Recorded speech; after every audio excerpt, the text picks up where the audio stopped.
a truth table, you're only ever comparing two things using these rules. Just like algebra. What is 5 plus 7? 12, because you've memorized that outcome, right? There's a lot fewer outcomes here. There's only true or false. So in one way, this is a hell of a lot easier than algebra ever will be. Algebra, there's an infinite number of outcomes. What about or? Only false if both of them false. Exactly. It's only false when both false. So that would be you or you come with me. The only way, if I turn around and start walking, the only way I'm upset is if there's nobody coming with me, if they're both false, if they both didn't do it, right? So it's, or is only false when they're both false. What about an if-then, conditional? Only false when true is false. If-then is only false when I'm lying, right? The only time I'm lying is when you did what you're supposed to do, true, and it led me to not do what I said I would do, I was false, right? So when true implies false. So you did what you were supposed to do, and I did not do my end of the bargain. So the first one's false, it's automatically true, because if you don't hold up, I can do whatever the hell I want to, and I'm not a liar. If you get an A, I'll get your car. You get a B, I can do whatever the hell I want to, and I'm not a liar. I can get your car, don't get your car, smack you upside the head, whatever, right? What about if and only if? A biconditional. And if and only if is, and again, there's a couple of, the way I kind of remember it is true if they are both the same. And again, we built this one off of this one, because this is just an arrow going both ways. So this guy only doesn't work when true implies false, so this is going to not work TF or FT, because it won't work the other way. So we built this one off of this one. Yes, sir? On the third one, an if-then is if only false when true implies false? Yes. Is that what that means? Yes. Okay. If it's TF, it's only false when TF. Because if I did what I said, I mean, if you did what you said you're going to do, got an A, but I didn't get your car, that's the only time you can be angry at me. That's the only time I'm a liar. You're terrible human being. Huh? You're a terrible human being. In that case, yes, I would. Horrible. Terrible. Again, if any guys are expecting a car from me, you know what I do for a living. Okay, so let's do some truth tables together. I'm going to do it very methodically, and I'm not going to skip any steps. Hopefully some of you guys realize there are shortcuts you can take. The more comfortable you get with something, the more shortcuts you can take. I've had people do this in ways I didn't even think of, but I could follow what they were doing. Right? So that's the thing I don't think a lot of you guys understand about math, and I understand why you don't understand it, because in algebra we have to be more restrictive, because there are definite things you have to learn how they work. When you get to a certain part of math, you're free. Let me try this, let me try that, let me try this. Otherwise there's no theories we could ever come up with, because those are just playing around with stuff. Right? What if we did this? Holy crap, that means, you know. Right? I mean, that's the whole idea of math, is being able to play around with it. So, let's do an example here.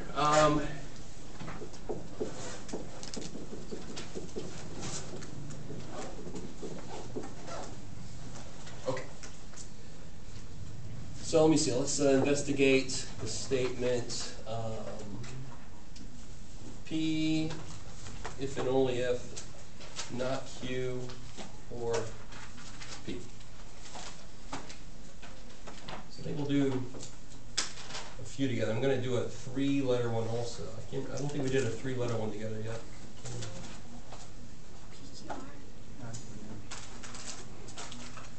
So how do you set up a truth table? It's always got to be set up the same way. It's just like an XY table. You're just writing everything that you could plug in. Now let me take a little side note. Let me show you. This might help us out, because this is actually part of the homework too. What if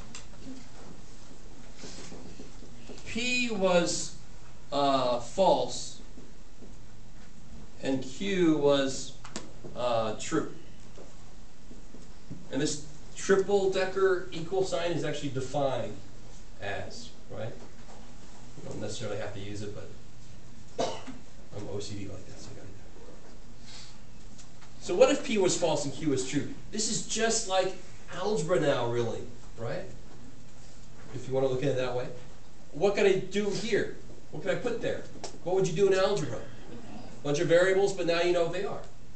So can't I put an F there? So now there's an F there. And in the parentheses, there's a not true or false, right? How we doing? What piece of that would you do first? Yeah, so what do you get in parentheses? What's not true? That's incredible. Right? Like, wow. So false or false. Isn't that what I get in there, right? Doesn't this feel just like algebra? The nice thing is there's only two possible outputs or inputs, T or F. False or false. Or is only false when they are both false. So that false or false is false. Too many. So that's false. What about if and only if? If and only if is only true if they're both the same. So this is true. There. I want you to understand. So that's actually part of the homework. They're going to give you an expression and they're going to tell you what P and Q and R and S and who knows how many letters, and you just plug it in. And that's a lot like algebra because you know the operations. Plus, minus, no, and, or, if, then, right? That's just like plus, minus, divided by times, really. We know the operations, and we know what they do to things. So I can now calculate this. So what a truth table is it's doing all the possible things at once, right?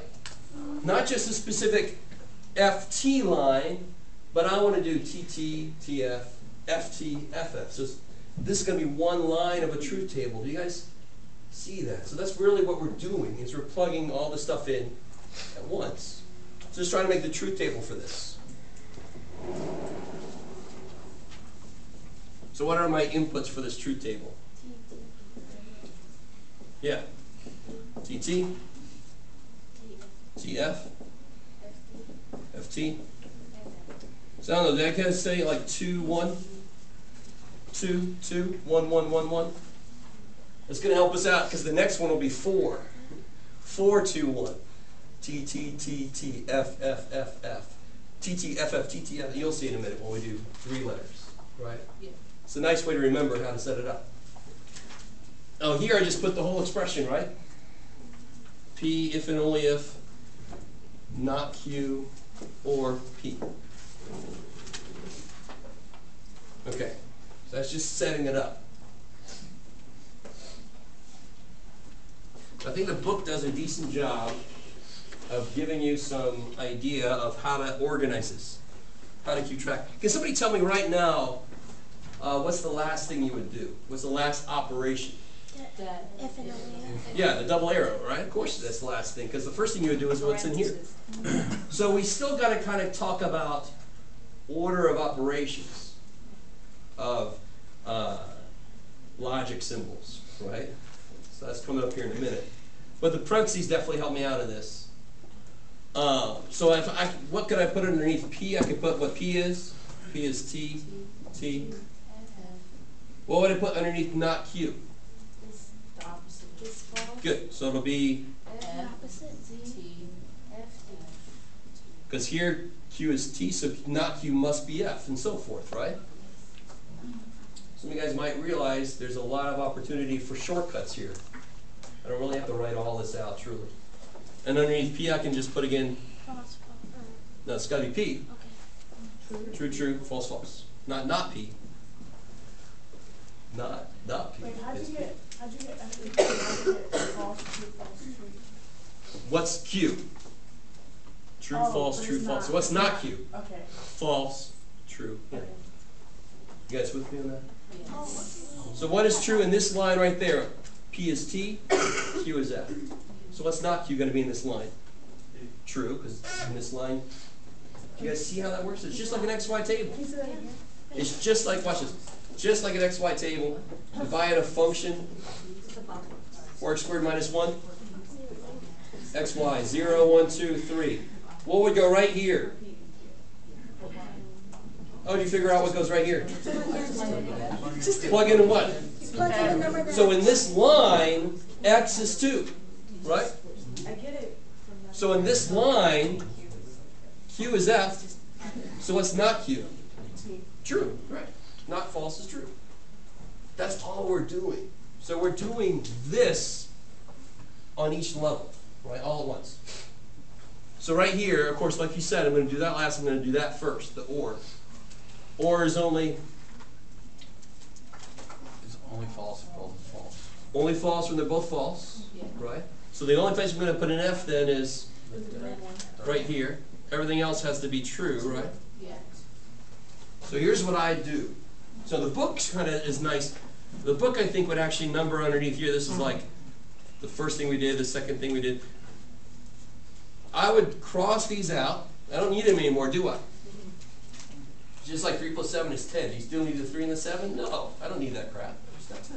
What was your reasoning for putting true on the first one?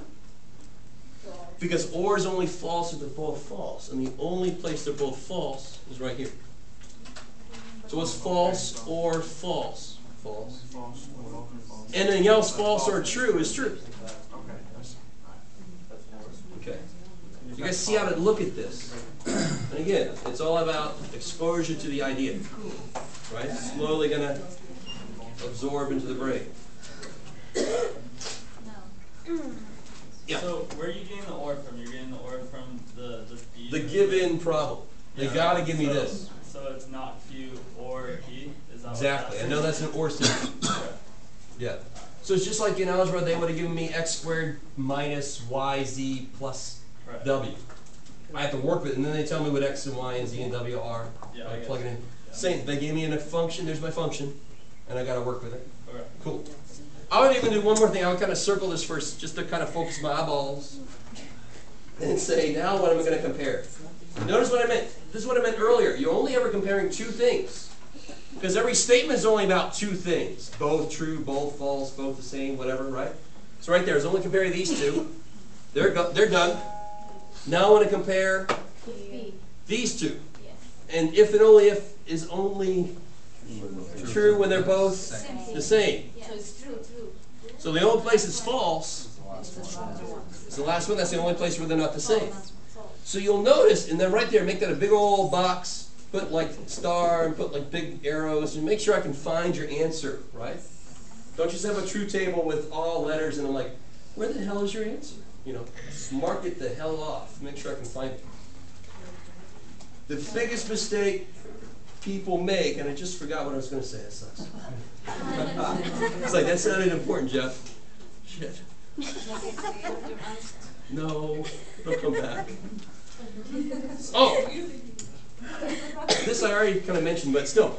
The biggest trouble people have with this is keeping straight what the hell you're looking at.